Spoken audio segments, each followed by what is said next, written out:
জানেন তো যেই মায়াটা দেখেন বড় বড় গরু সামলাইতে পারে, বড় বড় গরু খাওয়া ই করে, অথচ সেই মায়াটা একটা রান্না সামলাইতে পারে না। দেখছেন, দেখেন আমার মাছ কোটা দেখেন, এক রুই মাছ কুচি দেখেন, দেখেন এর একটা রুই মাছ কোটা হইলো এক ঠান্ডা আছে, এক ঠান্ডা নেই।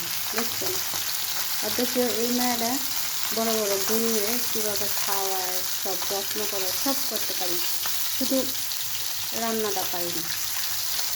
তবে হ্যাঁ, মানুষ চেষ্টা করলে সব কিছু পারে। আমি একদিন ঠিক শিখে যাব সব কিছু। আর বিশেষ করে আসলে মার কাছে থাকি তো, তো আমার মাই সব কিছু করে দেয়।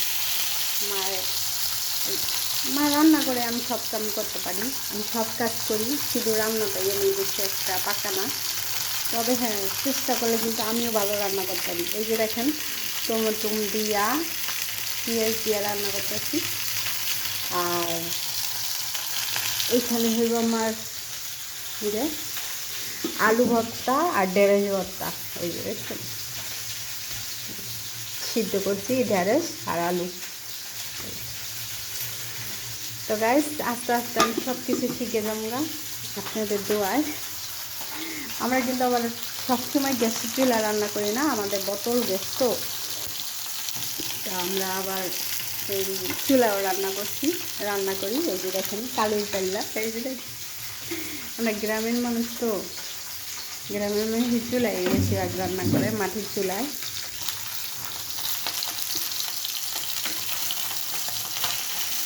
এই যে দেখছেন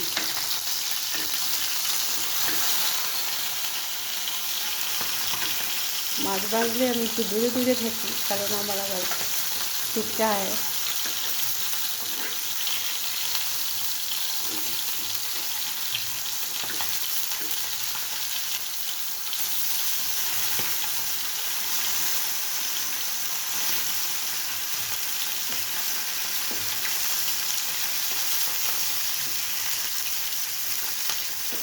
সবাই আমার জন্য দোয়া করবেন। আমি খুব দুঃখী একটা মানুষ, আমার মা বাবা ছাড়া আমার আর কেউ নাই, নিজের বলতে কেউ নাই, নিজের একটা সন্তানও নাই। আমার মা বাবাই আমার সব। এই যে আমি রান্না করতেছি, কেউ আবার বললেন না যে আমাদের কালো কাল্লা চলে যা, এটি আমার দাদির কাল্লা, আমার মা আর চেঞ্জ করে না। সবাই আমার জন্য দোয়া করবেন। এই আমি এখন মাছগুলো বাইতে এই যে তরকারিতে দিই।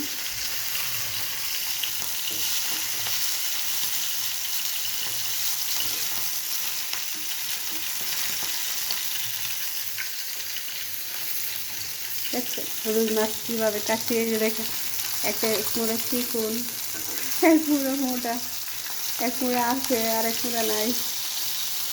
বুঝছেন,